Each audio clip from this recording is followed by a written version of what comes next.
எபிரேயரின் புஸ்தகம் 6ஆம் அதிகாரம் 7ஆம் வசனம். எப்படி எனில் தன்மேல் அடிக்கடி பெய்கிற மழையை குடித்து தன்னிடத்தில் பயிரிடுகிறவர்களுக்கு ஏற்ற பயிரை முளைப்பிக்கும் நிலமானது தேவனால் ஆசீர்வாதம் பெறும். எல்லாரும் சொல்லுங்க, நிலமானது தேவனால் ஆசீர்வாதம் பெறும். ஒரு அல்லேலூயா சொல்லுங்க. நிலம் யாருங்க? நம்முடைய இருதயம். நிலம் யாரு? நம்முடைய இருதயம். நீங்கள் சுவிசேஷ புஸ்தகத்தில் படிச்சிங்கன்னா இயேசு சொல்கிறார், ஒருத்தன் வந்து சொல்கிறான், ஆண்டவரே நம்ம விதையை தானே விதைச்சோம், நிறைய களையெல்லாம் முளைச்சிருக்குது, நான் போய் களையெல்லாம் பிடுங்கிட்டு வந்துடுறேன் அப்படின்னு. அப்போ சொன்னார், நீ சும்மா இரு, நீ களையை பிடுங்குறேன்னு என்ன செய்வ, பயிரையும் போட்டு மிதிச்சிருவ, அதனால் நீ இப்போ பிடுங்க வேண்டாம், அது என்ன செய்யிட்டு விளைஞ்சி வந்ததுக்கப்புறம் அந்த பயிரை தனியாக களையை தனியாக பிரிச்சுக்கலாம் அப்படின்னு சொல்லி ஆண்டவர் சொல்லிட்டார். அப்போ நிலம் எது அப்படின்னா மனிதருடைய இருதயம். வசனம் அந்த நிலத்தில் விழுது, அந்த வசனம் 30, 60, 100 பலன் கொடுக்கிறது. ஒரு அல்லேலூயா சொல்லுங்க. நல்ல நிலம், நல்ல நிலத்தில் விழுந்தா 30, 60, 100 பலன் கொடுக்கும். இதே நிலத்துக்கு விதை போய் சேரலை, ஆண்டு வேலை வழியில் விழுந்துருச்சு ரோட்டில்னா என்ன ஆகுது, அதெல்லாம் குருவி காக்கா வந்து பறவைகள் பொறுக்கிட்டு போயிடுது. சரியா? அதுக்கப்புறம் அந்த பாதையும் அவன் கடந்து போய் அந்த விதையை போடும்போது சில நிலங்கள் என்ன செய்யலை, அது சரியாக உழப்படவில்லை. சில நிலங்கள் என்ன செய்யலை, சரியாக அதில் அந்த உழவு செய்யலை, சேர் இல்லை. அதனால் அங்கே கொஞ்சம் பாறையாக இருக்குது. இப்போ லேசாக தண்ணி கொஞ்சம் இருக்குது, பாறையாக இருக்குது, அதனால் அப்படி முளைக்குது. ஆனால் அதெல்லாம் என்ன செய்யலை, வேறு அடியில் கொண்டு போக முடியல, அது வீணாக போயிடுச்சு. அப்புறம் என்ன ஆகுது, அதுக்கப்புறம் என்ன, சில விதைகள் நல்லா தான் விழுந்தது, ஆனால் அதை சுற்றி என்ன இருக்குது, முள் இருக்குது. இப்போ உங்களுக்கெல்லாம் அது நல்லாவே தெரியுது. உங்கள் சொந்தக்காரன், ஜாதிக்காரன், உங்கள் நண்பர், வேண்டியவன்லாம் என்ன செய்கிறான், நெருக்கிறான். ஆராதனைக்கு போகாத, ஜபத்துக்கு போகாத, ஒரு நாள் போனால் போகாதா, கொஞ்ச நேரம் போய் வணங்கினா போகாதா, மணிக்கணக்காக அங்கே போகணுமா, அந்த சபையில் என்ன தான் இருக்குது, வந்து பார்த்தா தான் தெரியுது. ரைட். அப்போது கர்த்தர் நல்லவர் என்பதை ருசித்து பாருங்கள். ருசி கண்ட பூனை என்ன செய்ய போவோம், திரும்ப திரும்ப பால் பாத்திரம் இருக்கிற இடத்துல போய் குடிச்சிட்டு போயிடும். அதுபோல் நாம் கர்த்தர் நல்லவர் நம்ம என்ன பண்ணியிருக்கோம், ருசித்து இருக்கிறோம். அதனால் நம்ம சபைக்கு வர்றோம். அவங்களுக்கு அது தெரியல, அதனால் என்ன செய்ய மாட்டாங்க, அங்கே என்ன இருக்குது, ஒன்றுமே இல்லை. வேறு எங்கேயாச்சும் போனால் கூட வேறு ஏதாச்சும் அலங்காரம் பண்ணி வச்சுருக்கான், இங்கே போனால் எல்லாம் மொட்டையாக இருக்குது, அங்கே ஒன்றும் ஊதுவத்தியும் காணும், சாம்பிராணியும் காணும், மாலையும் காணும். அங்கே ஒன்றும் என்னல, ஒன்றுமே இல்லையே, ப்ளைனாக இருக்குதே, ஒன்றுமே இல்லை, மொட்டையாக இருக்குது, ப்ளைனாக இருக்குது. ரைட், கவனிப்போம். இப்போது மழையை குறித்து சில வசனங்களை இன்றைக்கு தியானிக்க போகிறோம். மழை. இப்போது நிலம் ஆசீர்வாதம் பெறும். அந்த நிலத்தின் பேரில் மழை வந்து என்ன செய்யுது, நனைக்கிறது. அந்த நிலம் அந்த தண்ணீரை என்ன செய்யுது, உறிஞ்சுகிறது, குடிக்கிறது. அப்புறம் அந்த நிலத்தில் விதை போட ஒருத்தன் வர்றான். தன்னிடத்தில் பயிரிடுகிறவர்களுக்கு ஏற்ற பயிரை என்ன செய்யாது, முளைப்பிக்கிறது. அது தேவனால் ஆசீர்வாதம் பெறுகிறது. ஒரு அல்லேலூயா சொல்லுங்க. கர்த்தர் நல்லவர். அதனால் இதை குறித்து உங்களுக்கு 8 வசனம் சொல்ல போகிறோம். இன்றைக்கி ரொம்ப வியாக்கியானம் பண்ணி சொல்ல வேண்டிய அவசியம் இல்லை, எல்லாம் எளிமையான வசனங்கள், உங்களுக்கு நல்லா புரியும். அப்போ கவனிங்க. எப்போதும் நான் 7 வசனம் தான் சொல்லுவேன், இன்றைக்கி ஒன்று கூடவே சொல்கிறார் ஆண்டவர். எவ்வளோ சீக்கிரம் முடித்து அனுப்பிச்சா மழை வர்றதுக்கு முன்னாடி நீங்கள் போவீங்க. இருந்தாலும் எனக்கு அடுத்த சபைக்கு போகணும், கிளை சபைக்கு போகணும். இருப்பினும் ஆண்டவர் நமக்கு வெளிப்படுத்தின காரியங்களை அப்பப்போ நம்ம அசை போட்டுறணும், தியானிச்சிடணும். அல்லேலூயா சொல்லுங்க. முதலாவது லேவியராகமத்தின் புஸ்தகம் 26ஆம் அதிகாரம் 4ஆம் வசனம்.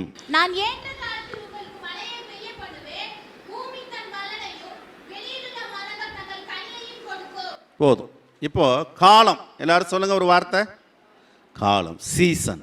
என்னங்க காலம், சீசன். நான் ஏற்ற காலத்தில் உங்களுக்கு மழை பெய்ய பண்ணுவேன், பூமி தன் பலனையும் வெளியில் உள்ள மரங்கள் தங்கள் கனிகளையும் கொடுக்கும். அப்போ தேவன் காலத்தை நியமித்திருக்கிறார். காலத்தின்படி காரியங்களை கர்த்தர் செய்யக்கூடியவராக இருக்கிறார். நான் ஏற்கனவே சொல்லியிருக்கிறது போல பிரசங்கின் புஸ்தகம் 3ஆம் அதிகாரத்தில் நீங்கள் படிச்சீங்கன்னா எத்தனை காலம் எழுதியிருக்குங்க? யாராச்சும் வீட்டில் போய் எண்ணீங்களா? நீங்கள் சொன்னால் சரியாக தான் இருக்குங்க. நீங்கள் சொன்னால் சரியாக தான் இருக்கும் பாஸ்டர். ஏன் நாங்கள் அதெல்லாம் போய் சபையோடு விட்டுருங்க, வீட்டுக்கு போய் இதெல்லாம் நாங்கள் ஆராய்ச்சியெல்லாம் பண்ண முடியாது, அப்படி சொல்லக்கூடாது. எப்படி பெரோயா பட்டணத்தார் தெசலோனிக்கேயர் உள்ளவர்களை பார்க்கிலும் அவங்க என்ன செஞ்சாங்க, நற்குணசாலிகளாக இருந்தார்கள். எதனால் நற்குணசாலியாக மாறினாங்க? வேத வாக்கியங்களை ஆராய்ந்து பார்த்ததுனால. அதனால் இங்கே சபையோட சரின்ட்டு பைபிளை மூடக்கூடாது. வீட்டில் போய் என்ன செய்யணும்? பைபிளை படிக்கணும், பைபிளை தியானிக்கணும். இன்றைக்கி சொன்னதில் ஏதாச்சும் சரியாக சொல்லியிருக்கோமா பார்க்கணும். காலங்கள் எல்லாத்துக்கும் ஒரு காலம் இருக்குது. என்னங்க, சிநேகிக்க ஒரு காலம் உண்டு. என்னது சொல்லுங்கள்? பகைக்க ஒரு முத்தம் கொடுத்த கணவரை என்ன செய்வார்? சல்லுன்னு என்ன செய்வார்? ஒரு நாளைக்கு கடிக்க வரதாட்டு வருவார். அன்பாக சாப்பாடு போட்ட அம்மாவே ஒரு நாளைக்கு கரண்டியை ஓங்கும்.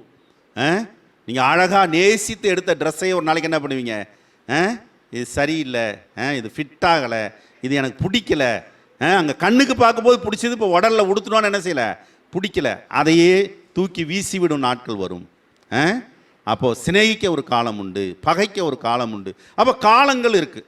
சரி, இப்போது சாதாரணமாக ஒரு வருஷத்தில் 4 காலம் இருக்குது. என்ன காலம் சொல்லுங்கள்? ஒன்று, அது ஆரம்பத்தில் வசந்த காலம். ஜனவரிக்கிட்ட ஆரம்பிச்சிங்கன்னா அதுக்கு பேர் என்னங்க? வசந்த காலம். பூ பூக்குது, பழம் வருது, இதுக்கு பேர் வசந்த காலம். அடுத்து என்ன காலம் வருது? கோடை காலம். அடுத்து என்ன வருதுங்க? கோடை காலம். எது? மே மாதம் உங்களுக்கு என்ன காலம்? ஏப்ரல், மே, ஜூன் எல்லாம் கோடை. கோடைக்கு அடுத்து என்ன வருது உங்களுக்கு? மழைக்காலம். அப்போ மழைக்காலத்துக்கு அடுத்து என்ன வருது? பனிக்காலம். என்ன வருது? ஒரு பனிக்காலம். அப்போ 4 காலங்கள் இருக்குது இல்லையா? 4 ஜாமங்கள் இருக்குது. ஏற்கனவே உங்களுக்கு நான் சொல்லி கொடுத்துருக்கேன். 4 ஜாமங்கள். ஒரு இரவில் 4 ஜாமம். எவரி 3 hours ஒரு ஜாமம். சரியா? 3 மணி நேரம் ஒரு ஜாமம். 3 மணி நேரம் ஒரு ஜாமம். 4ஆம் ஜாமம்னா என்னது? ராத்திரி 3 மணிலேருந்து அதிகாலை 3 மணிலேருந்து காலையில் 6 மணி வரைக்கும் தான் 4ஆம் ஜாமம். ஏசு கடலில் எத்தனாம் ஜாமத்தில் நடந்தார்? 4ஆம் ஜாமத்தில் நடந்தார். சரி, அப்போ காலங்கள், நல்ல காலங்கள், மழை காலங்கள், ஆசீர்வாதத்தின் காலங்கள், ஆண்டவர் கொடுக்கும் காலங்கள்.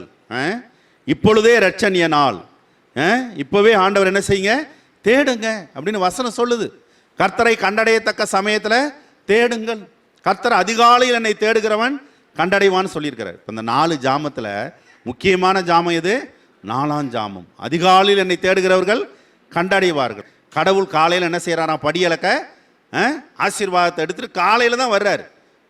நீ காலையில் நல்லா தூங்கு. காலையில் நல்லா தூங்கியாச்சுன்னா அப்புறம் எங்கே உனக்கு கிடைக்கும்? ரேஷன் கடையில் அது எல்லா நாளும் திறக்க மாட்டானா. சில இடங்களில் ரேஷன் கடை வந்து வாரத்தில் 2 நாள் தான் திறக்கிறதா சொல்கிறாங்க.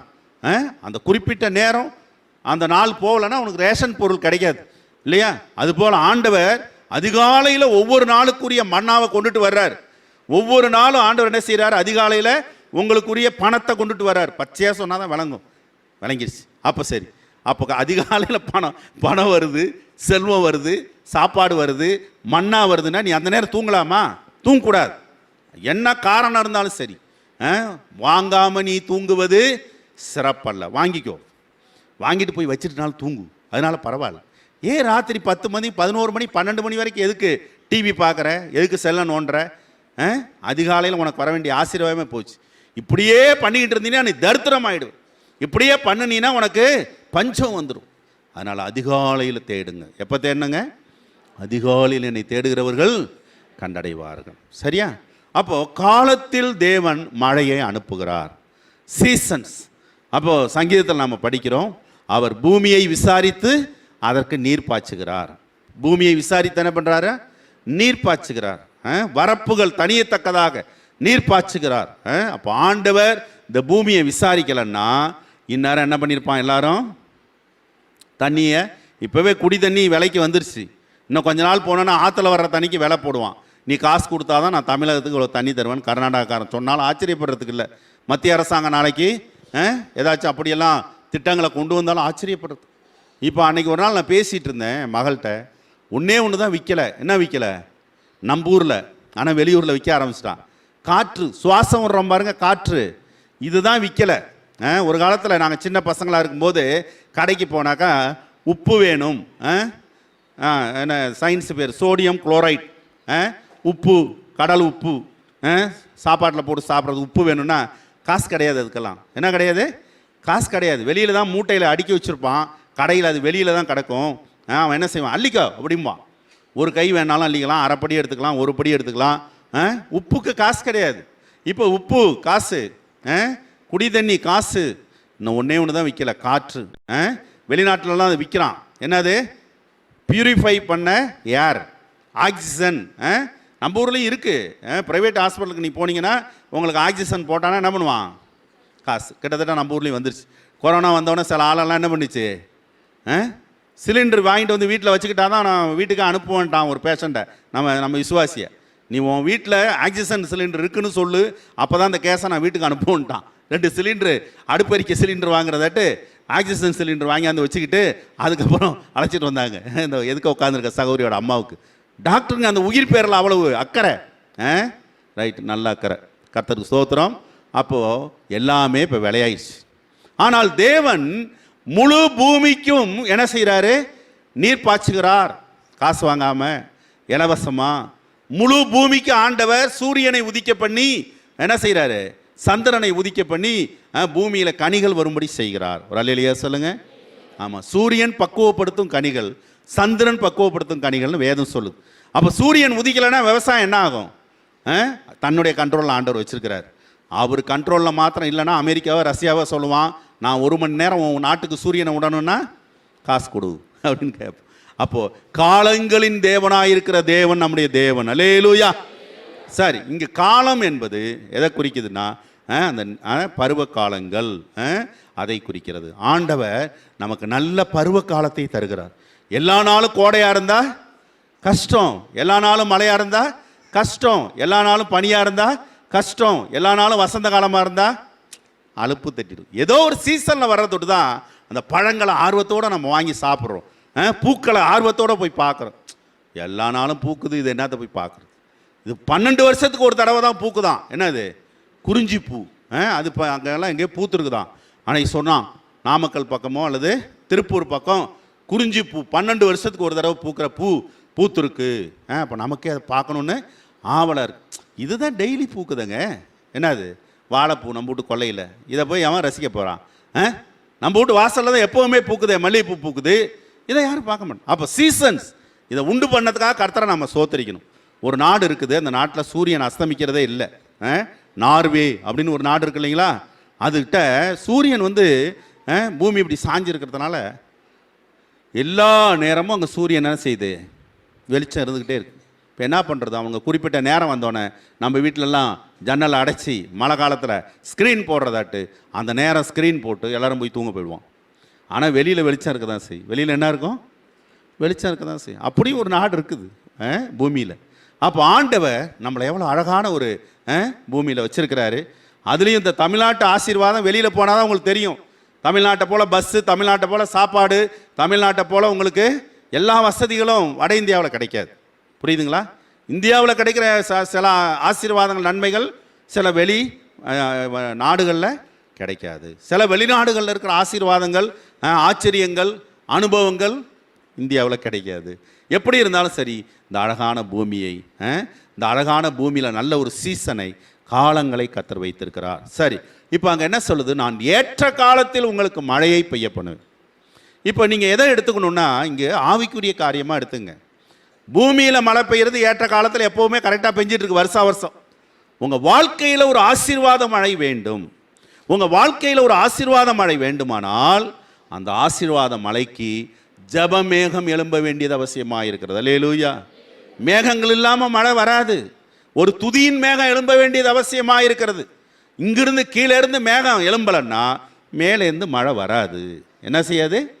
மேலேருந்து மழை வராது. சிலர்லாம் ஞாயிற்றுக்கிழமை ஒரு ஆராதனைக்கு வர்றதோட சரி, வீட்டில் ஜபம் இல்லை, வீட்டில் துதி இல்லை, வீட்டில் எப்பவும் முறுமுறுப்பு, வீட்டில் எப்பவும் சண்டை. அதுக்கு மேலே இல்லைன்னா செல்ஃபோனை எடுத்துட வேண்டியது. செல்ஃபோன்லேயே சண்டை, செல்ஃபோன்லேயே திட்டு, இதெல்லாம் செய்யக்கூடாது. செல்ஃபோனை யார் எவ்வளவு குறைக்கிறீங்களோ அவ்வளவு தூரம் உங்களுக்கு ஆசீர்வாதம். அல்லேலூயா. உபயோகமாக நீ செல்ஃபோனை பயன்படுத்துகிறத வேண்டான்னு சொல்லலை. ஒரு தகவல் சொல்லணும், அதுக்கு பயன்படுத்துங்க. இல்லை நீ போய் யூடியூப்பில் ஏதாச்சும் நல்லதை சமையலை கற்றுக்கிறியா, அல்லது ஒரு மருத்துவத்தை குறித்து தெரிந்து கொள்கிறீங்களா, அதெல்லாம் நல்லது தான், வேண்டான்னு சொல்ல. ஆனால் அதுக்கு ஒரு டைம் இருக்கணும். இப்போ எப்படி நாம் சாப்பிட்றதுக்கு ஒரு நேரம், தூங்குறதுக்கு ஒரு நேரம், உழைக்கிறதுக்கு ஒரு நேரம் வச்சுருக்கிறோமோ, அதுபோல் என்டர்டைன்மெண்ட்டுக்குன்னு ஒரு நேரம் இருக்கணும். ஒரு 1 hour, 1/2 hour ஈவினிங்கில் நான் என்ன செய்கிறேன்? சில புதிய காரியங்களை கற்றுக்கொள்ள அதை நான் பயன்படுத்துகிறேன். அவ்வளோதான். மெடிசின்ஸ் பற்றி தெரிஞ்சுக்கிறது தப்பு இல்லை. படித்து புஸ்தகங்களை நிறைய படிக்கலாம். நான் நிறைய புஸ்தகங்கள் வச்சுருக்கேன். பாட்டி வைத்தியம், வீட்டிலேயே செய்கிற வைத்தியம், இதெல்லாம் நம்ம செஞ்சுக்கிட்டா சும்மா ஹாஸ்பிட்டல் போக வேண்டிய டைம், பணம் இதெல்லாம் நமக்கு மிச்சமாகும். அல்லேலூயா. ஒரு சிம்பிள் காரியங்கள், பெரிய காரியங்களுக்கு நீங்கள் டாக்டர்கிட்ட போகிறத நாங்களே பரிந்துரை செய்கிறோம், நீங்கள் போக வேண்டான்னு சொல்ல. சின்ன சின்ன காரியம், தேவையில்லாத காரியம், மலையில் நனைஞ்சிட்ற அதுக்கு என்ன கஷாயம் குடிக்கணும், இதெல்லாம் நீங்கள் வீட்டில் செய்கிறது தப்பு இல்லை. சரி, கர்த்தர் நல்லவர். அடுத்த காரியத்துக்கு போவோம். உபாகமம் 32ஆம் அதிகாரம் 2ஆம் வசனம். உபாகமம் 32ஆம் அதிகாரம் 2ஆம் வசனம். மழையானது இளம் பயிரின் மேல் பொழிவது போல என் உபதேசம் பொழியும், பனித்துளிகள் புல்லின் மேல் இறங்குவது போல என் வசனம் இறங்கும். ஒரு அல்லேலூயா சொல்லுங்க. மோசே சொல்றார், நான் உங்களுக்கு என்னத்தை அனுப்புறேன்னா உபதேச மலையை அனுப்புகிறேன், பனித்துளி போல இறங்குகிற வசனங்களை அனுப்புகிறேன். அல்லேலூயா. இந்த ஒரு 3/4 மணி நேரம், சில நேரம் கூடி போனால் என்னதுங்க 50 நிமிஷம் 1 மணி நேரம் நீங்கள் மலையில் நனையிறீங்க. எதில் நனையிறீங்க? உபதேச மலையில் நனையிறீங்க. உங்கள் பேரில் என்ன இறங்குது? பனித்துளிகள் புல்லின் மேல் இறங்குவது போல ஆண்டவருடைய வசனம் இறங்குகிறது.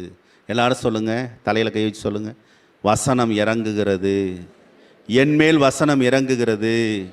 இளம் பயிரின் மேல் மழை பொழிவது போல அவருடைய உபதேசம் பொழிகிறது. பனித்துளி போல, புல்லின் மேல் இறங்கும் பனித்துளி போல அவருடைய வசனம் என் மேல் இறங்குகிறது.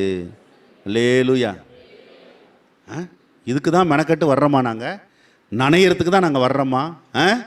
வசன மழைக்கு நீங்கள் கொடை பிடிக்கக்கூடாது, அல்லது உபதேச மழைக்கு நீங்கள் என்ன செய்யக்கூடாது? முக்காடு போட்டுக்கக்கூடாது. அந்த முக்காடு வேறு, அது வேறு. நம்ம எதுவும் சொன்னால் தப்பாகிட போகுது. நீங்கள் போட்டிருக்க முக்காடு போட்டுங்க, நான் கேட்க மாட்டேன் அப்படின்னு சொல்லக்கூடாது.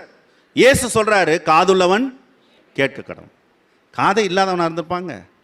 காதை இல்லாமல் குழந்தை பிறந்து எங்கேயாச்சும் பார்த்துருக்கீங்களா? லட்சத்தில் ஒன்று எங்கேயாச்சும் காது சுருங்கி இருக்கும், காது இல்லாமல் இருக்காது. காது என்ன செய்யும்? இப்படி மடல் வெளியில் வராமல் வேணால் சுருங்கி இருக்கும், ஆனால் காது எல்லாருக்கும் இருக்கும், கட்டாயம் இருக்கும்.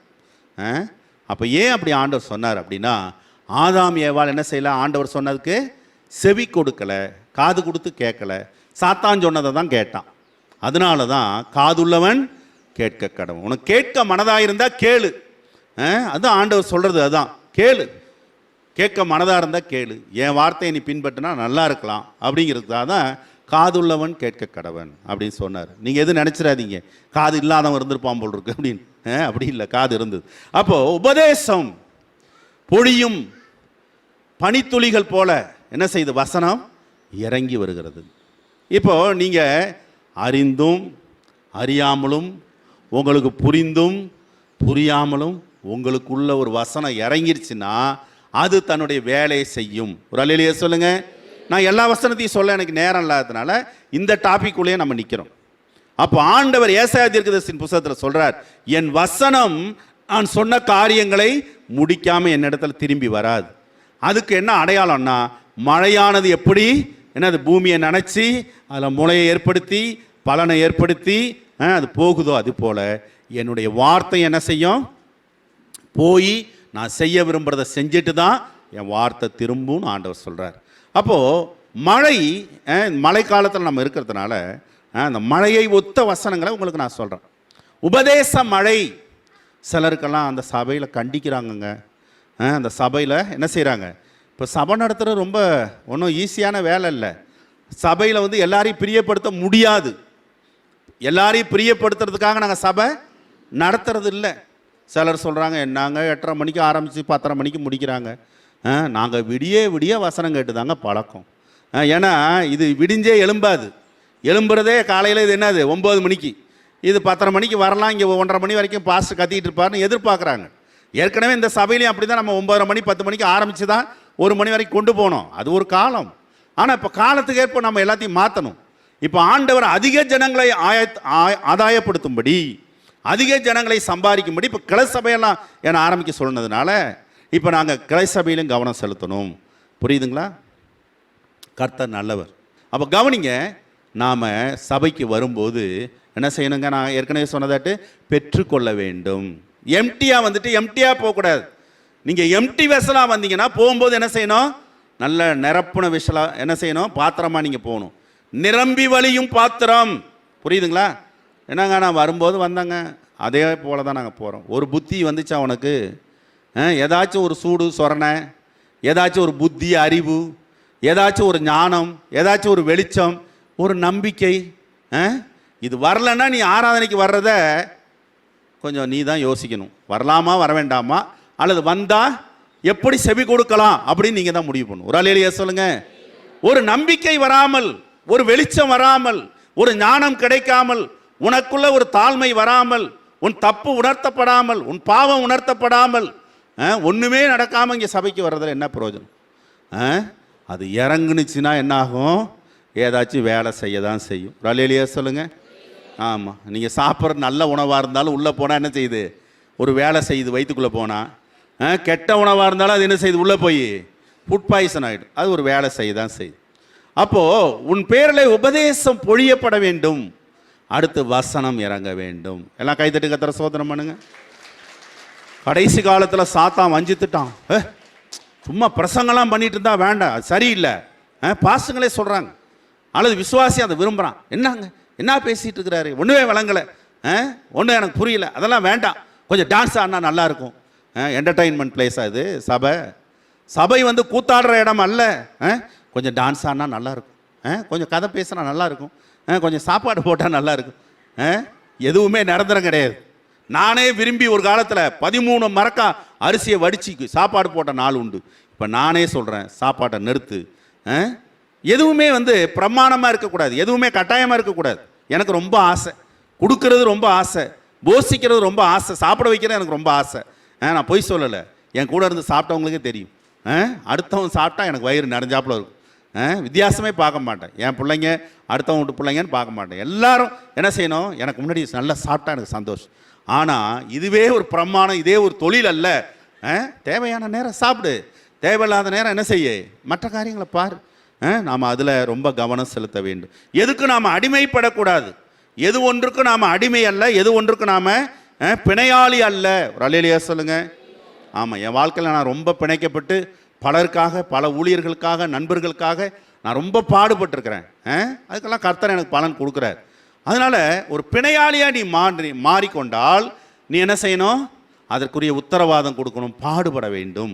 அதனால் பாடுகளை நீ விரும்பாவிட்டால் பிணையாளியாக மாறாத. ஒரு சொல்ல புரியுதா? பிணையாளின்னா என்னங்க? பிணையாளின்னா என்ன? தமிழில் பிணையாளிங்கிறதுக்கு ஆங்கிலத்தை என்னது? நீ அதில் வந்து உடன்படுகிறவன், கேரண்டர், அல்லது நீ வந்து அதில் இணைக்கப்பட்டவன், அப்படி வரக்கூடாது. அதனால் எதுலேயுமே நீ வந்து கட்டாயம் கிடையாது. புரியுதா? அப்போது கவனிங்க, உபதேசம் அது ஒரு மழை, வசனம் அது ஒரு பனி. அப்போ நீங்கள் இனிமேல் புரிஞ்சுக்கணும், சபைக்கு போயிட்டு வந்தால் எனக்கு கொஞ்சம் கூலாக இருக்குது. எப்படி இருக்குது? சபைக்கு போயிட்டு வந்தால் என்ன இருக்கணும்? கொந்தளிப்பாக வீட்டிலேருந்து வந்தீங்கன்னா, வீட்டு திரும்பி ஆராதனையிலேருந்து போகும்போது எப்படி போகணும்? கூலாக போகணும்.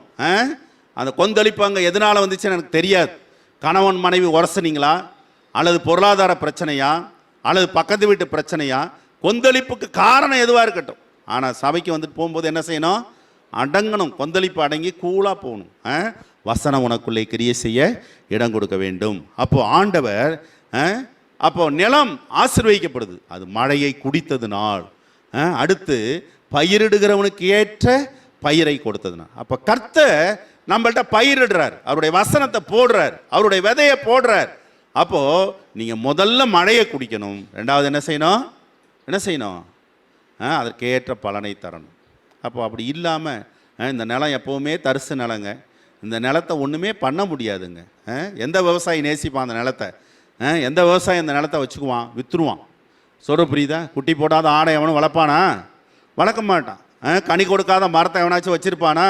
வச்சிருக்க மாட்டான். அப்போது நம்ம நிலமாக இருந்தால் பண்பட்ட நிலமாக, கர்த்தருக்கு பயன்படும் நிலமாக நாம் இருக்க வேண்டும். ஒரு அல்லேலூயா சொல்லுங்க. பக்கத்தில் கை கொடுத்து சொல்லுங்க, நான் பண்படுத்தப்படுகிறேன், நான் பயன் கொடுக்கிறேன், பலன் கொடுக்கிறேன். நான் பண்படுத்தப்பட்டவன், நான் பலன் கொடுக்கிறேன். ஒரு அல்லேலூயா சொல்லுங்க. இதுக்கு தான் நம்ம சபைக்கு வரணும். எதுக்கு வரணுங்க? எதுக்கு சபைக்கு வரணும்? கர்த்தர் நம்மை பண்படுத்த வேண்டும், கர்த்தருக்கு நாம் பலன் கொடுக்க வேண்டும். அப்போது முதலாவது தேவனுடைய ராஜ்யத்தையும் நீதியும் தேடுங்கள், அப்பொழுது இவைகளெல்லாம் உங்களுக்கு கூட கொடுக்கும். இப்போ நம்மளை பொறுத்த வரைக்கும் முன்பகுதியை விட்டுறது, என்னை பண்படுத்தவும் கூடாது ஆண்டவரே, நான் பலன் கொடுக்கவும் மாட்டேன் ஆண்டவரே, ஆனால் எனக்கு கூட கொடுங்க, கூட கொடுங்க. உனக்கு சாதாரண வெட்டு கூட கிடைக்காது. புரியுதா உனக்கு? கூட கொடுங்கன்னா எங்கே அதிகம் கிடைக்கும், அதிகம் கூடனா அதிகம். அதனால் நம்ம அதிகம் கேட்குறோம், ஆனால் குறைவு தான் இருக்குது. ஏன் குறைவு இருக்குது அப்படின்னா, நம்ம பண்படுத்த இடம் கொடுக்கலை, பலன் கொடுக்க முன் வரலை. அப்போ ஆண்டவருக்கு நம்ம பலன் கொடுக்குறோமா? ஆண்டவர் பண்படுத்த இடம் கொடுக்குறோமா? இப்போ உபதேசம் என்னவா பொழியணும்? மழையாக பொழிய வேண்டும். வசனம் என்ன செய்யணும்? பனித்துளியை போல இறங்க வேண்டும். இதுதான் சபையில் இப்போது நீங்கள் கற்றுக்கொள்ள வேண்டிய காரியம். ஏன் சபைக்கு போகிறீங்க? அங்கே நாங்கள் கற்றுக்கொள்கிறோம். சபைக்கு ஏன் போகிறீங்க? அங்கே கர்த்தர் எங்களை பண்படுத்துகிறார். சபைக்கு ஏன் போகிறீங்க? அங்கே எங்கள் பேரில் உபதேசம் இறங்குகிறது, வழிநடத்துதலை கர்த்தர் கொடுக்கிறார். உன் பேரிலே கண்ணை வைத்து உனக்கு நான் ஆலோசனை சொல்லுவேன். அல்லேலூயா. சரி, அடுத்த காரியத்துக்கு போவோம். 1 ராஜாக்களின் புஸ்தகம் 8ஆம் அதிகாரம் 36ஆம் வசனம். பரலோகத்தில் இருக்கிற தேவரீர் கேட்டு உமது அடியாரும் உமது ஜனமாகிய இஸ்ரவேலும் செய்த பாவத்தை மன்னித்து அவர்கள் நடக்க வேண்டிய வழியை அவர்களுக்கு போதித்து தேவரீர் உமது ஜனத்திற்கு சுதந்திரமாக கொடுத்த உமது தேசத்தில் மழை பெய்ய கட்டளையிடுவீராக. அல்லேலூயா சொல்லுங்க. மழை ஆட்டோமேட்டிக்காக வராது. எலியா காலத்தில் மழையை நிறுத்தி விட்டார் அவர். ஆண்டவர் ஒழுங்காக தான் செஞ்சிட்டு இருந்தார். எலியாவுக்கு வைராக்கியம் வந்துச்சு. ஆண்டவரே, நான் சொல்கிற வரைக்கும் மழை பெய்ய வேணாம், நான் சொல்கிற வரைக்கும் மழை பெய்ய வேணான்ட்டார். ஏன்னா பாவம் அதிகமாயிடுச்சு. எலியா காலத்தில் என்ன பிரச்சனைன்னா, விளைச்சலுக்குரிய தேவன் வேறொரு தேவன் ஜனங்க நம்ப ஆரம்பிச்சிட்டாங்க. மழையை கொண்டு வருகிற தேவன், விளைச்சலை கொடுக்கிற தேவன் கர்த்தர் இல்லை, அந்த பாகாலுடைய மனைவி அந்த தேவன் கொடுக்கறதாக மக்கள் நம்ப ஆரம்பித்ததுனால எலியாவுக்கு கோவம் வந்துடுச்சு. அவர் என்ன பண்ணிட்டார்? வைராக்கியத்தில், ஆண்டவரே நீங்கள் தான் இதெல்லாம் பண்ணுறீங்க, ஆனால் உங்களை மறந்துட்டு வேற ஒன்றை சொல்லிகிட்டு இருக்கிறான், அதனால் என்ன பண்ணுங்க, ஸ்டாப் பண்ணுங்க அப்படின்ட்டு.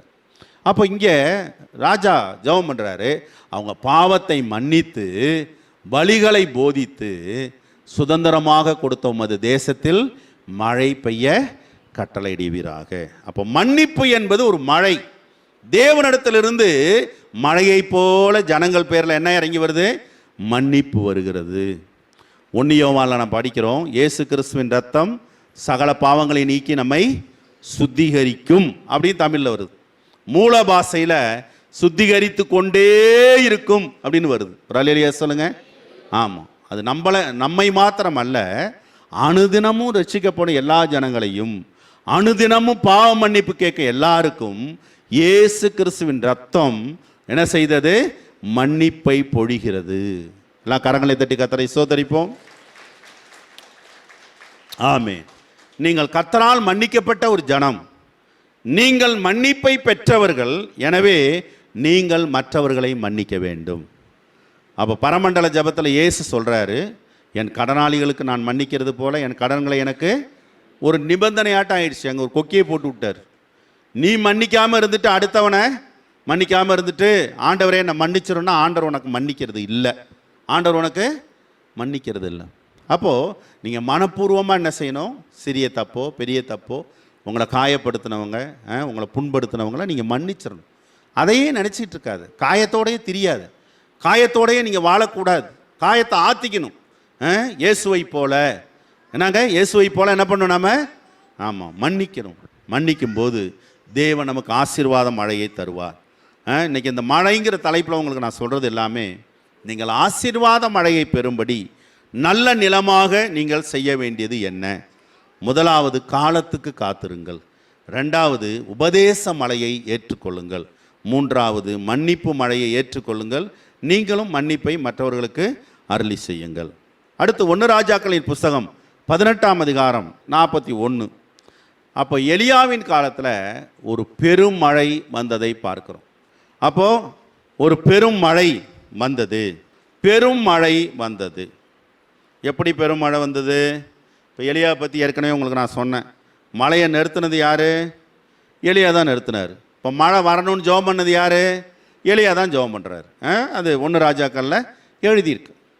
அப்போ கவனிங்க, பெருமழை வரும் முன்பாக என்ன வந்தது? உள்ளங்கை மேகம் வந்தது. எல்லாரும் கையை உயர்த்தி காட்டுங்க. உள்ளங்கை மேகம் வந்தது. என்ன வந்ததுங்க? உள்ளங்கை மேகம் வந்தது. அப்போது நான் ஏற்கனவே சொன்னது போல் மேகம் வராமல் மழை வராது. மேகம் வந்தால் தான் மழை வரும். மேகத்தில் இருக்கும் நீர்த்துளிகள் தான் கீழே விழும்போது மழையாக வருது. அப்போது பெரும் மழை வர வேண்டுமானால் முதல்ல உள்ளங்கை அளவு மேகம் நம்முடைய கண்ணுக்கு தெரியணும். முதல்ல நம்ம கண்ணுக்கு என்ன தெரியணுங்க? என்ன தெரியணும்? ஆமாம், அது தெரிஞ்சாதான் என்ன செய்யலாம், நம்ம பெரிய மழையை எதிர்பார்க்கலாம். அப்போ உள்ளங்கை அளவு மேகம் கண்ணுக்கு தெரிவதற்கு நாம் என்ன செய்யணும்? போய் பார்க்க வேண்டும். அந்த மழை வரும் திசையை போய் எலியாவின் ஊழியக்காரன் போய் என்ன செய்கிறாரு? ஒரு தடவை பார்க்குறார். பார்த்தா ஒன்றுமே வரல. அப்போது அவர் வந்து சொல்கிறார், ஒன்றும் தெரியலைங்க, ஒன்றும் மேகம் வரல அப்படின்னு சொல்லி. ஒரு அடையாளத்தை யூதர்கள் தேடுவது எப்பவுமே வழக்கம். இயேசு சொல்கிறார்ல, கிரேக்கர்கள் ஞானத்தை தேடுகிறார்கள், யூதர்கள் அடையாளத்தை தேடுகிறார்கள். பொதுவாக நம்முடைய இருதயமும் ஒரு அடையாளத்தை தேடுது. ஒரு நம்பிக்கை வருவதற்கு ஒரு ஒரு ஒரு அடையாளம் நமக்கு வேணும் இல்லையா? நம்பிக்கை, அடையாளம். அப்போது 7 தடவை போய் பார் அப்படின்றார் எலியா. இவன் 7 தடவை என்ன செய்கிறான்? இங்கே வர்றான், அங்கே போகிறான், இங்கே வர்றான், அங்கே போகிறான். போய் பார்த்தா 7வது முறை என்ன தெரியுது? ஒரு உள்ளங்கை மேகம் தெரிஞ்சுது. இப்போ உங்கள் வாழ்க்கையில் ஒரு ரகசியத்தை நான் சொல்லித்தரேன். ஒரு உள்ளங்கை மேகம் உங்களுக்கு தெரிய ஆரம்பித்தா நீங்கள் உடனே சொல்லுங்கள், பெருமழை வருது, பெருமழை வருது, பெருமழை வருதுன்னு தீர்க்கதரிசனம் சொல்ல ஆரம்பிச்சிருங்க. சொல்ல புரியுதா உங்களுக்கு? உள்ளங்கை மேகம் வந்ததுக்கு அப்புறமும் நீங்கள் என்ன சொல்கிறீங்க? எல்லா மேகமும் வரட்டும், எல்லா மேகமும் வந்ததுக்கப்புறம் அது கார் மேகமாக இருக்குதா நான் பார்க்குறேன். அப்படியெல்லாம் நம்ம சந்தேக பேர் வழியாக இருக்கக்கூடாது. தோமா அப்படி தான் சொல்லிட்டார். நான் அவருடைய விழாவில் என்ன செய்வேன்? விரலை விடுவேன். அவருடைய கையுக்குள்ளே ஆணி அடித்ததில் நான் கையை விரலை விடுவேன். இவ்வளோ மோசமான ஒரு அவிசுவாசிக்கு எப்படி கர்த்தர் அற்புதம் செய்வார்? எப்படி அவனுக்கு ஆண்டவர் அங்கே நன்மை செய்ய முடியும்? அப்படியெல்லாம் இருக்கக்கூடாது. அப்போது ஒரு உள்ளங்கை அளவு தெரியுது, ஒரு சிம்டம்ஸ் தெரியுது, வருது, பெரிய மழை வருது, பெரிய மழை வருது. தீர்க்க தரிசனம் சொல்லணும். எலியா அப்படி தான் சொன்னார். ஏன்னா அதை எதை வச்சு சொன்னார்னா, ஆரம்பிச்சிட்டார் கர்த்தர், ரொம்ப வேகமாக நடக்க போகுது. எல்லாரும் சொல்லுங்க, கர்த்தர் ஆரம்பிக்கிற வரைக்கும் தான் நம்ம பொறுமையாக இருக்கணும். கர்த்தர் ஆரம்பிச்சிட்டாருன்னா நம்ம கொக்கரிக்க ஆரம்பிச்சிடணும். ஒரு அலையிலேயே சொல்லுங்க, இதுதான் விசுவாச வரம். இதுக்கு பேர் என்னங்க? விசுவாசம். அற்புதங்களை செய்யும் விசுவாசம். இதுக்கு பேர் வந்து விசுவாச வரம். விசுவாசம் கனியாகவும் இருக்குது, பொதுவான விசுவாசம் இருக்குது, விசுவாச வரம்னு ஒன்று இருக்குது. அந்த வரத்தை நீங்கள் பெற்றுக்கொண்டா அது வேலை செய்ய ஆரம்பிக்கும். என் வாழ்க்கையில் பல தேவைகள், ஆலயங்களை கட்டும்போது பல தேவைகள் வரும்போது ரொம்ப பிரசவ வேதனை படுறதாட்டு ஜோம் பண்ண வேண்டி வரும். ஜோம் பண்ணுவேன். ஒரு உள்ளங்கை மேகம் தெரிஞ்சால் அடுத்து நான் பேச ஆரம்பிச்சிருவேன். அது நடக்க போகுது, இது நடக்க போகுது. உங்கள் வாயினால் நல்லா பேசணும், நல்லா நடக்க போகுதுன்னு பேசணும். வாயால் நீ பேசுகிறது எல்லாமே மரணம், பயம், சாபம், வீழ்ச்சி, தோல்வியாக இருக்கக்கூடாது. அதாவது 365 நாளில் 365 நாளும் ஒன்றையே நீங்கள் பேச முடியாது. உண்மைதான். ஒரு நேரம் ஏறு இறங்கும் விசுவாசம், ஒரு நேரம் ஜபம் ஏறு இறங்கும், பக்தி ஏறு இறங்கும். உண்மைதான். ஆனால் மேக்சிமம் உன்னுடைய பேச்சு என்னவாக இருந்திருக்கணும்? பாசிட்டிவாக இருந்திருக்கணும். மேக்சிமம் உன்னுடைய வார்த்தைகள் என்னவாக இருந்திருக்கணும்? நேர்மறையாக இருந்திருக்கணும், எதிர்மறையாக இருக்கக்கூடாது. கர்த்தருக்கு ஸ்தோத்திரம். என் வாழ்வில் நான் யோசித்து பார்ப்பேன். நான் சில நேரங்களில் என்னுடைய வருஷங்களை ஆண்டவர் நன்மையினால் முடிசூட்டினார். நான் 1-2 தடவை ஒரு சிலர்கிட்ட நான் பகிர்ந்து கொள்ளும்போது சொன்னேன், வருஷங்களை நன்மையினால் முடிசூட்டினார். இந்த வருஷம் கல்யாணம் பண்ணேன், அடுத்த வருஷம் பையன் பிறந்தான், அடுத்த வருஷம் பாப்பா பிறந்தா, இடையில 1 வருஷம் கேப்பு, அடுத்து இடம் வாங்கினேன், அடுத்து சர்ச்சு கட்டினேன். ஆனால் இப்போ 37 வருஷத்தில் பார்த்தீங்கன்னா மேக்சிமம் நன்மை தான், ஆசீர்வாதம் தான். ஆனால் கஷ்டப்பட்ட காலங்கள் இருக்குது, அது மறைக்கப்படுது. அதை நம்ம சொல்ல விரும்புறதில்ல. சில ஆண்டுகள் ட்ரையாக இருக்குது, சில ஆண்டுகள் என்ன இருக்குது? பஞ்சம், சில ஆண்டுகள் போராட்டம், சில ஆண்டுகள் வியாதி. எல்லா மனுஷ வாழ்க்கையில் வரும். அது வந்தால் தான் அவனுக்கு அது வாழ்க்கையும் இனிமையாக இருக்கும். ஒரு அலையிலேயே சொல்லுங்க. ஆமாம், எந்த ஒரு காரியமும் நம்முடைய வாழ்க்கையில் ஒரு திருப்பு முனையை ஏற்படுத்தும். ஒரு அலையிலேயே சொல்லுங்க. ஆமாம், ஒரு ஒரு ஒரு ஒரு பழமொழி சொல்லுவாங்க, எந்த ஒரு விசைக்கும் ஒரு எதிர் விசை உண்டு. அப்போ உன் வாழ்க்கையில் ஒரு நெருக்கம் வந்தால் அடுத்து ஒரு விசாலம் உண்டாகும். உன் வாழ்க்கையில் ஒரு நிந்தை வந்தால் அடுத்து ஒரு புகழ்ச்சி உனக்கு உண்டாகும். உங்கள் வாழ்க்கையில் எதில் நீங்கள் வந்து நெருக்கப்படுறீங்களோ அதில் மீண்டும் கர்த்தர் உங்களை விசாலத்திலே கொண்டு வருவார். கர்த்தர் காலையிலே அழுகை என்றால் என்னது? மாலையில் களிப்பு. மாலையில் அழுதீங்கன்னா காலையில் என்னது களிப்பு. மாறி மாறி தான் ஆண்டவர் செய்வார். அப்போது நீங்கள் எல்லா நேரமும் சிரித்து கொண்டே இருக்க முடியாது, எல்லா நேரம் சந்தோஷமாக இருக்க முடியாது. ஆனால் தீர்க்க தரிசனம் உங்கள் வாயில் இருக்க வேண்டும். நீங்கள் சொல்லணும், பெருமழை வருகிறது. என்ன வருதுங்க? ஆமாம். இப்போ நமக்கு அப்படி சொல்ல தெரியாததுனால தான் வேறு யாராச்சும் சொன்னாங்கன்னா இனிமையாக இருக்குது. தீர்க்க தரிசனம் கேட்கறதுக்காக நம்ம ஆள் என்ன செய்கிறான், ஊர் விட்டு ஊருக்கு போகிறான். நல்ல வார்த்தை கிடைக்காதா? பைபிளை படி, பைபிளில் எழுதியிருக்குது, பயப்படாதே அப்படின்னு பைபிளில் எழுதியிருக்கு. நான் உனக்கு அற்புதம் செய்வேன், பைபிளில் எழுதியிருக்கா இல்லையா? நீ ஒழுங்காக இருந்தால் தான் அது நடக்கும். நீ ஒழுங்காக மாத்திரம் இல்லாமல் இருந்துட்டு நீ எங்கே போனாலும் சரி, எத்தனை கிலோமீட்டர் போனாலும் சரி, யாரோ ஒருத்தட்ட ஆண்டவர் லைசன்ஸை கொடுத்து அவரை ஆசீர்வதிக்க சொல்லலை. அவரே தான் நேரடியாக, ஆண்டவரே தான். எல்லாரும் சொல்லுங்கள், நேரடி கொள்முதல். அப்படி ஒரு வார்த்தை அழகாக இருக்குல்ல. நம்ம ஊர்லலாம் இந்த நெல்லை பர்ச்சேஸ் பண்ணுறாங்க கவர்மெண்ட்டில், அதுக்கு என்ன பண்ணியிருக்கான், நேரடி கொள்முதல். அப்போ அதே போல் நேரடி என்னது, கிவ் அண்ட் டேக், ரெண்டுமே நடக்குது. ஆண்டவர் நம்மள்ட்ட கொள்முதலும் செய்கிறாரு, அடுத்து நம்மள்ட்ட என்ன பண்ணுறாரு, அவர் கொடுக்கவும் செய்கிறார். அவர் என்ன செய்கிறாருன்னா, ஆண்டவர் நம்மள்டேருந்து நேரடியாக துதி ஜபம், நேரடியாக நம்மள்டேருந்து பரிசுத்தத்தை ஆண்டவர் வாங்கிக்கிறார், எதிர்பார்க்கிறார். நேரடியாக தேவனை ஆஸ்வதிக்கிறார். எல்லாம் பக்கத்தில் கை கொடுத்து சொல்லுங்கள், ஏஜெண்டெல்லாம் கிடையாது. அது உன்னுடைய மூட நம்பிக்கை, தவறான நம்பிக்கை. ஏஜெண்ட் கிடையாது, நானும் தேவனும், தேவனும் நானும் நேரடியாக கொடுப்பதும் வாங்குவதும் நேரடியாக. இப்படி இருந்தீங்கன்னா நீ வியாபாரிகள்கிட்ட ஏமாற மாட்ட. அப்படி இல்லைன்னா சில வியாபாரிகள் இருக்கிறாங்க, மத வியாபாரிகள். அவங்க என்ன செய்வாங்க, எல்லா மதத்துலையும் இருக்கிறாங்க, நான் யாரையும் குறிப்பிட்டு சொல்லலை, எல்லா மதத்துலையும் இருக்கிறான். இந்த விளங்காத விளக்கெண்ணெய்கள்கிட்ட அவன் என்ன செய்வான், நல்லா விற்பனை செய்து முடிச்சிருவோம். அதனால் நேரடியாக கர்த்தர்ட்ட பேசுங்க, நேரடியாக கர்த்தர்ட்ட சொல்லுங்க, நேரடியாக கர்த்தர்ட்டேருந்து வாங்குங்க. ஒரு அல்லேலூயா சொல்லுங்க. அப்போஸ்தலனாகிய பவுல் சொல்றார், மனுஷனாலும் அல்ல மனுஷன் மூலமாயும் அல்ல. நான் எதையும் மனுஷன்ட்ட நான் கற்றுக்கல, மனுஷன் யாரும் எனக்கு டீச் பண்ணலை, மனுஷன் யாரும் என்னை ரட்சிக்கலை, நானும் கர்த்தரும். அரேபியா தேசத்தில் நான் இருந்தேன், கர்த்தர் தன்னை எனக்கு வெளிப்படுத்தினார். 3ஆம் வானம் வரை ஒருவன் போனான். அந்த 3ஆம் வானம் வரை போனவன் சரீரத்தில் இருந்தானா சரீரத்தில் இல்லையாங்கிறது எனக்கு தெரியாது. தன்னை பற்றி தான் சொல்கிறாரு, மறைச்சு சொல்கிறார். எப்போவுமே தன்னை மறைத்து கொள்கிறவன் உண்மையான ஊழியக்காரன், தன்னை வெளிப்படுத்துகிறவன் உண்மையான ஊழியக்காரன் கிடையாது. ஒரு அல்லேலூயா சொல்லுங்க. உயர்த்தப்பட வேண்டியது சிலுவை, புரியுதா? உயர்த்தப்பட வேண்டியது இயேசு. அப்போது யோவான் சொல்கிறாரு, ஒரு அன்பின் சீஷன் இருந்தான். யார் அது அன்பின் சீஷன்? அவர் தான். ஆனால் அவர் என்ன பண்ணுறாரு, தான்னு சொல்லலை, ஒரு அன்பின் சீஷன் இருந்தான். அவன் இயேசுவின் மார்பில் என்ன செஞ்சான் சொல்லுங்கள், இயேசுவின் மார்பில் சாய்ந்திருந்தான். நீங்கள் என்னைக்கு சாய போகிறீங்க? நீங்கள் என்னைக்கு இயேசுவின் மார்பில் சாய போகிறீங்க? ஆண்டவருக்கு ஸ்தோத்திரம். நல்ல ஆண்டவரோட பழகுங்க, தேவ பிரசன்னத்துக்குள்ளே வாழ்ந்து பழகுங்க. உங்கள் வீட்டில் தான் இருக்கிறீங்க, உண்மைதான். நீங்கள் எங்கே இருந்தாலும் தேவ பிரசன்னம் உங்களோடு இருந்தால் தேவன் இனிமையாய் பேசுவார். அல்லேலூயா. ஆமாம். முந்தானேது சாயங்காலம் ஒரு தேவ பிரசன்னம் என்னை நிரப்புனது. நான் படுக்கையில் தான் இருந்தேன், நான் எப்போவுமே துதிச்சிட்டு தான் இருப்பேன். ஆண்டவர் அப்படி பேசுகிறார், வார்த்தைகளை பேசுகிறார். ஒரு பெரிய ஒரு பிரசங்கம் ஒன்று எழுதுனேன். படுக்கையில் இருக்கும்போது ஆண்டவருடைய பிரசன்னம் நம்ம பேரில் வருதுன்னா அவர் பாட்டில் மலன்னு பேச ஆரம்பிச்சிருவார். அப்போ நீங்கள் என்ன செய்யணும், ஜபத்தில் இருந்தீங்கன்னா ஆண்டவர் உங்களோட பேசுவார். அப்போ ஜபத்துக்கு ஏன் வாங்க வாங்க வாங்க நாங்கள் இது பண்ணுறோன்னா, உங்கள் லாபத்துக்கு தான், உங்கள் ஆதாயத்துக்கு தான், உங்கள் நன்மைக்கு தான் சொல்கிறோம். வாங்க, பேசுவார், பேசுவார், உங்களோட தேவன் பேசுவார்.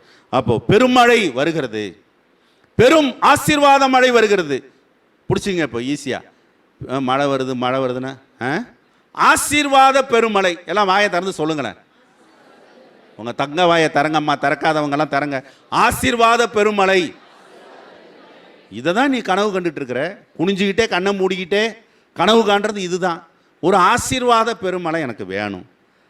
இன்னும் கொஞ்சம் வயலை வாங்கணும், வீட்டை கட்டணும், இன்னொரு வண்டியை வாங்கி விடணும், வாகனத்தை வாங்கி விடணும். இப்போ எனக்கு ஒரு பெரிய மழை எனக்கு வேணும். உங்கள்கிட்ட ஏற்கனவே சொல்லிட்டோம், ஒரு பெரிய இடத்த வாங்கணும், ஒரு பெரிய சர்ச்சை கட்டணும். ஆசீர்வாத பெருமழை. இந்த ஆசீர்வாத பெருமழை வரணும்னா நாம் என்ன செஞ்சாகணும், முதல்ல கையளவு மேகத்தை பார்த்தாகணும். கையளவு மேகத்தை பார்த்தாகணும். நான் பார்த்துட்டேன். எனக்குரிய ஆசீர்வாத பெருமலைக்கு கையளவு மேகத்தை நான் பார்த்துட்டேன். அதனால தான் நான் பேசுகிறேன். நான் இல்லாட்டி இறங்கவே மாட்டேன். பார்த்துட்டேன், மழையை பாருங்க, மேகத்தை பார்த்துட்டேன். அன்னைக்கு ஒரு வசனத்தை ஆண்டவர் கொடுத்தார். 153 பெரிய மீன்கள். எல்லாரும் சொல்லுங்க, பெரிய மீன்கள். ஆமாம், இப்போ உங்களே சிலர் பெரிய மீன், சிலதெல்லாம் என்ன இருக்குது, சுமாரான மீனாக இருக்குது, சிலது கெண்ட குஞ்சா இருக்குது. வாயை திறந்து அது வாயில் இருக்கிற காசை என்ன செய்யணும், எடுக்கணும். ஏசு அப்படி தான் சொல்லி கொடுக்குறார். நீ போய் தூண்டி போடு. தூண்டி போட்டால் என்ன கிடைக்கும், மீன் கிடைக்கும். மீன் வாயில் என்ன இருக்குது, மீன் வாயில் என்ன இருக்குது, மீன் வாயில் என்ன இருக்கணும், ஆக்சுவலாக ஏதோ ஒரு புழு பூச்சி தான் இருக்கணும். அதுதானே அது சாப்பிடுது, அதுதானே இருக்கணும். ஆனால் அந்த மீன் வாயில் என்ன இருக்குது, மீன் வாயில் காசு இருக்குது. இது யார் கண்ணுக்கு தெரியுது, ஏசு கண்ணுக்கு தெரியுது. தண்ணிக்குள்ள மீன், மீன் வாயில் காசு. இதை ஊடுருவி பார்க்குற கண்ணு இயேசுவுக்கு இருக்கு. புரியுதா? எனக்கும் உங்களுக்கும் இல்லை. இப்போ நமக்குரிய பணம் எங்கே இருக்குன்னு நமக்கு தெரியல. அது கோரேசு கொடுத்ததாட்டு பூமியின் ஆழத்தில் இருக்குது. வெண்கல கதவுகளை உடைத்து இரும்பு தாழ்பாலை முறித்து ஒளிப்பிடத்தில் இருக்குது. எங்கே இருக்குது, ஒளிப்பிடத்தில் இருக்குது. இது நமக்கு தெரிய மாட்டேங்குது. ஆனால் தேவனுக்கு தெரியுது எங்கே இருக்குது அப்படின்ட்டு. அதனால் அவர் என்ன செய்வார், அதை நமக்கு கொண்டு வருவார், கண்ணில் காட்டுவார். ஆனால் அப்போ பேசுங்க, ஒரு பெரிய மழை வருகிறது, ஒரு பெரிய ஆசீர்வாதம் வருகிறது, ஒரு பெரிய நன்மை வருகிறது. உங்கள் பிள்ளைகளுக்கு அதை சொல்லுங்கள். வருதுப்பா, பெருசாக வருது, ஆண்டவர் செய்ய போகிறார், பெருசாக செய்ய போகிறார் சொல்லுங்கள். அவங்க விசுவாசம் வளரட்டும். நிச்சயம் கர்த்தர் அதை செய்வார். ஆண்டவர் நல்லவர். அதனால் நீங்கள் ஆசீர்வதிக்கப்பட உங்கள் வாயை நன்றாக பயன்படுத்துங்க. சரி, 2 ராஜாக்கள் 3ஆம் அதிகாரம் 17ஆம் வசனம் படிச்சிட்டோமா? இதுவும் ரொம்ப அருமையான வசனம். நீங்கள் காற்றையும் காண மாட்டீர்கள், மழையையும் காண மாட்டீர்கள், ஆனாலும் நீங்களும் உங்கள் ஆடு மாடுகளும் உங்கள் மிருக ஜீவன்களும் குடிக்கும்படிக்கு இந்த பள்ளத்தாக்கு தண்ணீரால் நிரப்பப்படும் என்று கர்த்தர் சொல்லுகிறார். ஒரு அல்லேலூயா சொல்லுங்க. இங்கு மழை அவன் பார்க்கல. முதல்ல பார்த்தது மேகத்தை பார்த்தான். இங்கே என்னன்னா, காற்றும் வீசலை, மழையும் காணலை, ஆனால் அவங்க ஆடு மாடுகள் மிருக ஜீவன்கள் குடிக்கும்படி இந்த பள்ளத்தாக்கு தண்ணீரால் நிரப்பப்படும் என்று கர்த்தர் சொல்கிறார். இது ஒரு மறைமுகமான மழையாக இருக்குது. அதனால தான் நான் முதல்ல உங்களுக்கு சொன்னேன், ஆசீர்வாத மழை, ஆசீர்வாத மழை. அப்போ இங்கே கவனிங்க, அது மேகத்தில் வந்தால் நமக்கு என்ன, இல்லை ஆண்டவரே கொண்டு வந்து ட்ரம்மில் கொண்டு வந்து நம்ம தலையில் ஊற்றிட்டு போனால் நமக்கு என்ன, நமக்கு வேண்டியது என்ன செய்யணும், நம்ம நனையணும், அவ்வளோதான். ஒரு அல்லேலூயா சொல்லுங்கள். நான் சொன்னது போல் உபதேச மழை. எல்லாரும் சொல்லுங்கள். வசனம், பனியை போல் இறங்கும் வசனம். என்னங்க, பனியை போல் இறங்கும் வசனம். அப்போது நாம் ஏன் அதை தேடிக்கிட்டு காற்றடிக்கல? முதல்ல சொன்னதுக்கு இது ஆப்போசிட்டாக இருக்குது. அதுவும் உங்கள் இருதயத்தில் இருக்கணும், இதுவும் உங்கள் இருதயத்தில் இருக்கும். எல்லா நேரமும் ஆண்டவர் ஒன்று போல் செய்யணும்னு அவசியம் கிடையாது. அப்போது ஒருவன் அன்னைக்கு சொன்னேன், நாங்கள் ஜெபத்தில் இருக்கும்போது, நேற்று தான் சொன்னோம் இல்லையா, ஆலயத்துக்கு வந்தால் என்ன செய்யணும், ஒன்று நீ தொடு ஆண்டவரை, இல்லை ஆண்டவரை நீங்கள் என்ன தொடுங்கன்னு கேளு, 2ல் 1. இப்போ குஷ்டரோகி வந்து என்ன செய்கிறார், இயேசுக்கிட்ட வந்து, ஆண்டவரே உமக்கு சித்தமானால் என்னை சுத்தமாக்க உம்மால் ஆகும். தொடுன்னு கேட்கல, உமக்கு சித்தமானால் என்னை சுத்தமாக்க உம்மால் ஆகும். அப்போ என்ன செஞ்சார் ஆண்டவர் இயேசு, மனதுருகி தொட்டு எனக்கு சித்தம் உண்டு, நீ சுத்தமாகும். இது ஒரு டைப்பு, ரைட்டா? இப்போது பெரும்பாடு உள்ள ஸ்திரீ வர்றாங்க, 12 வருஷம் வியாதி அந்த அம்மாவுக்கு. அந்த அம்மா என்ன பண்ணுது, நேராக வர முடியாது. யூதர்கள்லாம் நமக்கு தமிழர்களாட்ட ஆம்பளை இருக்கிற இடத்துல பொம்பளை வரக்கூடாது, அம்மா ஒரு மோசமான கலாச்சாரமாக இருக்குது. அதனால் என்ன ஆகி போச்சு, அந்த அம்மா பதுங்கி பதுங்கி பம்மி பம்மி பின்னடியால் வந்து என்ன பண்ணுது, இயேசுடைய வஸ்திரத்தை தொட்டாங்க. வஸ்திரத்தை தொட்ட உடனே அந்த அம்மாவுடைய உதரத்தின் ஊரல் நின்று போயிற்று. அப்போ இயேசுவுக்கு தெரிஞ்சுட்டு, என்னை தொட்டது யாரு, என்னங்க இவ்வளோ கூட்டத்தில் போய் என்ன தொட்டது யாருன்னு கேட்குறீங்க? இல்லை, என்னை தொட்டது உண்டு. அப்போ அந்த அம்மா எதுக்கு வந்து சொல்லுது, நான் தான் தொட்டேன். அப்போது ஆராதனைக்கு வரும்போது என்ன நடக்கணும், ஒன்று இயேசு ஒன்றை தொடணும், இல்லை நீ இயேசுவை தொடணும். 2மே இல்லைன்னா என்ன பண்ணுறது? ஒன்றுக்கு ஒன்று முரண்பட்டதல்ல, இது 2மே உனக்கு ஆசீர்வாதம். அப்போது நீ மேகத்தை பார்த்து பேசு, மேகம் வருது, பெருமழை வருதுன்னு பேசு, அது ஒரு சப்ஜெக்டு. இப்போ என்னன்னா, மேகத்தையே காணும், காற்றும் வீசலை, மேகமும் இல்லை, ஆனால் பள்ளத்தாக்குகள் தண்ணீரால் நிரப்பப்படும். அதனால் நீ அடையாளத்தை தேடிக்கிட்டே இருக்காது, எல்லா நேரமும் அடையாளம் தேடாதீங்க. கிதியோன் அடையாளம் கேட்குறாரு. அதனால தான் அந்த யூதர்களுக்கு அதே பாரம்பரியம் அப்படியே அடையாளம் கேட்குறான். அப்போ இப்போ அடையாளம்லாம் ஒன்றும் கிடையாது, இப்போ விசுவாசி இங்கே தொடுறதெல்லாம் கிடையாது, விசுவாசி அவ்வளோதான். வரும், தண்ணி வரும், நீ போகலாம், உன் வேலைக்காரன் பிழைத்திருக்கிறான். ஏசு அங்கே வரவே இல்லை. ஒரு வீட்டுக்கு போய் இவரே கையை பிடிச்சி தூக்கி விடுறாரு. தலித்தாகுமி, எழுந்துரு, சிறு பெண்ணை எழுந்துரு. இவர் ஒரு வீட்டுக்கே போகிறாரு. ஒரு இடத்துல சொல்கிறாரு, நீ போகலாம், அவ்வளோதான், முடிஞ்சு போச்சு. வார்த்தையே அற்புதத்தை செய்கிறது. எல்லாம் தலைக்கு மேலே உங்கள் கையை தட்டுங்க பார்க்கலாம். எல்லாரும் சொல்லுங்க, வார்த்தையே அற்புதத்தை செய்கிறது. நான் நம்பி போவேன். அவர் வரணும்னு அவசியம் இல்லை, அவரை நான் தொந்தரவு பண்ண விரும்பலை, நான் அந்த அளவுக்கு பாத்திரம் அல்ல, அவர் வார்த்தையே எனக்கு போதும். அவருடைய வார்த்தையை நம்பி போகிறேன், சுகம் உண்டாகும். ஆமென். என்னைக்கு இதை வச்சுக்குங்க, இதான் ரொம்ப நல்லது, சேஃப். அவருடைய வார்த்தையே நமக்கு போதும். வார்த்தையை நம்புங்கள். பெரிய மனுஷன் கடந்தாரன்னு சொன்னானா வார்த்தையை நம்புறீங்களா? தருவானா தரமாட்டானா? இவர்கிட்ட பணம் இருக்கா இல்லையா அப்படியே யோசிக்கிறீங்க? தருவார், தருவார், நிச்சயம் தருவார். பெரிய மனுஷன் நம்புறீங்களா? பெரியவரிலும் பெரியவர். அவருடைய வார்த்தையை நம்புங்க, வார்த்தையை நம்புங்க, சுகம் உண்டாகும். எல்லாத்துக்கும் இயேசு வந்தாகணும்னு அவசியம் இல்லை, எல்லாத்துக்கும் வந்து தொடணும்னு அவசியம் இல்லை, எல்லாத்துக்கும் மேகம் வரணும்னு அவசியம் இல்லை. மேகம் இல்லாமலும் தண்ணி வரும். புரியுதா? கர்த்தர் நல்லவர். அதனால் ஒரு நேரம் இப்படி நடக்கும், ஒரு நேரம் அப்படி நடக்கும். நம்ம ஆளுக்கு நான் கூப்பிட்ட நேரம் அந்த பாஸ்டர் வந்திருந்தேன், எங்கள் அம்மா பொழைச்சிருக்கும். நான் கூப்பிட்ட நேரம் பாஸ்டர் வரல. இந்த இயேசுக்கிட்டே அதான் பிரச்சனை. இயேசுவை நீங்கள் இருந்திருந்தா என் சகோதரன் மரிச்சிருக்க மாட்டான். இவன் மரிச்சாதானே அவர் வந்து அற்புதமே செய்ய முடியும். அவருக்கு எல்லா ஞானமும் இருக்குது, அவருக்கு எல்லா ஞானமும் இருக்குது இயேசுவுக்கு. ஆனால் நம்ம ஆளுங்களுக்கு தான் இல்லை. அப்போ இவங்க சொல்கிறாங்க, நீங்கள் இருந்திருந்தா என் சகோதரன் மரிச்சிருக்க மாட்டான். அவன் மரிச்சாதான் இயேசுவை அங்கே மகிமைப்பட முடியும். அதுபோல் சில காரியங்கள் தவிர்க்க முடியாது. நீ ஒன்று நினைக்கலாம், ஆனால் ஆண்டவர் ஒன்று நினைக்கிறார். புரியுதுங்களா? பாஸ்டர் அந்த நேரம் வந்து ஜெபம் பண்ணியிருந்தாருன்னா அது நடந்திருக்கும், பிழைச்சிருக்கும். சில நேரங்களில் நானே இயேசுவாட்டம் செய்கிறேன். பல வருஷத்துக்கு முன்னாடி ஒரு அம்மா, நல்ல கிறிஸ்துமஸ் நேரம், பயங்கரமாக வேலை நடந்துக்கிட்டு இருக்கு, ஒரு பையனுக்கு மூளைக்காய்ச்சல். எங்கள் வண்டாம்பல சரோஜா வந்திருக்காங்களா, கவிதா வந்திருக்காங்க. அந்த பையனுக்கு மூளைக்காய்ச்சல் சின்ன வயசில். டாக்டர் சொல்லிட்டான், மூளைக்காய்ச்சல், நீ இந்த குழந்தைய என்ன பண்ணு, தஞ்சாவூர் கொண்டுட்டு போ அப்படின்ட்டான். அப்போது வந்து என்கிட்ட அந்த ஜபக்குழு தலைவர் சொல்கிறாங்க, பொன்னம்மா சொல்கிறாங்க, எனக்குள்ளே ஒரு விசுவாசம் வந்துச்சு டக்குன்னு. அப்படியே இந்த அந்த விசுவாச வரம் பல நேரம் எனக்குள்ளே வேலை செய்யும். நான் சொன்னேன், பொன்னம்மா உன் தலையில் நான் கையை வச்சு ஜோம் பண்ணுறேன், நீ போய் அந்த பையன் தலையில் கையை வச்சு ஜோம் பண்ணு. டக்குன்னு சொல்லிட்டேன், நான் ஒன்றும் யோசிக்கலை, டக்குன்னு சொல்லிட்டேன். ஜோம் பண்ண அந்த அம்மாவுக்கு, அந்த அம்மா போய் ஜோம் பண்ணாங்க தஞ்சாவூரில். அந்த பையனுக்கு ஹீல் ஆயிடுச்சு. ஒரு அலையிலேயே சொல்லுங்கள், இன்னைய வரைக்கும் உயிரோடு இருக்கான், நல்லா தான் இருக்கான். டாக்டருங்க கொடுத்த பேப்பர், மூளைக்காய்ச்சல்னு எழுதி கொடுத்த பேப்பர்லாம் இருந்தது. அப்போது எல்லா நேரமும் எல்லா இடத்துக்கு இயேசு வர முடியாது, பாஸ்டர் வர முடியாது. புல்லறுப்புண்ட வெளியின் மேல் பெய்யும் மழையை போலவும் பூமியை நனைக்கும் தூறலை போலவும் இறங்குவார். யார் அவர்?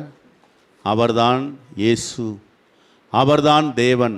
புல்லறுப்புண்ட வெளி, மீண்டும் ஒரு விளைச்சல் உண்டாகும், மீண்டும் ஒரு துளிர் உண்டாகும். பூமியை நனைக்கும் போது அது மீண்டும் விளைச்சலை கொண்டு வரும். ஆண்டவர் நல்லவர், அவர் கிருபை என்றும் உள்ளது. நாம் எல்லாரும் இப்பொழுது ஜெபிக்க போகிறோம். தேவன் நம்மை நிரப்பட்டும், தேவனுடைய கிருபை நம்மை நிரப்பட்டும், தேவனுடைய பிரசன்னம் நம்மை நிரப்பட்டும், தேவனுடைய ஆசீர்வாதம் நம்மை நிரப்பட்டும். எல்லாரும் கரங்களை உயர்த்தி ஜெபம் பண்ணுவோம்.